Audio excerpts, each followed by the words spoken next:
Ruiz, can I be really honest? I'm a white woman from upstate New York, from a predominantly white town. My family dates back generations to a ship right after the Mayflower, the Snow family in this country. And sometimes it makes me scared that I might say the wrong thing if I enter a conversation like this, quite frankly. Like I get scared about what do I say and how do I own everything that I just said. I realize the privileges that I've had. What's your suggestion for people like me who might be a little scared to, as you said, say the wrong thing? Well, I think first and foremost is honesty. We heard earlier tonight about the truth.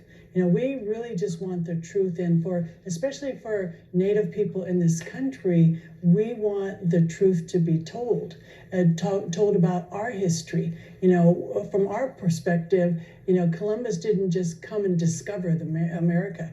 We were already here. We were here and we were thriving. In North America, there were civilizations, advanced civilizations throughout, you know, all the way down to the Mayans and the Aztecs in central, what we know now as the United States. Chaco Canyon was a hub. That's in New Mexico. It was a hub of thought leaders coming together. So part of it is just for us, what we want is an acknowledgement of the origins of this country.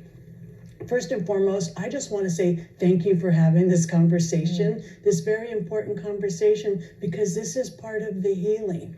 And for us, having that acknowledgement and having these safe spaces, I think it's important when we have these safe spaces to have ground rules, especially at the university level.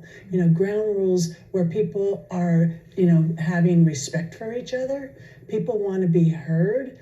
And, you know, when we really have a safe space to be heard, the healing can begin. Because as Dr. Wang mentioned, this is, you know, generational trauma. This is historical trauma. And for Native people, we have gone through nothing less than genocide in this country. And it hasn't been acknowledged. So it's hard for us to heal. Well, it strikes me that the reality is so many of these conversations in this country don't happen in healing circles, right? They get heated. So what do you recommend, A, for de-escalating, but B, also moving forward? Because sometimes things get heated. Someone says something that triggers someone else. How do you move in that?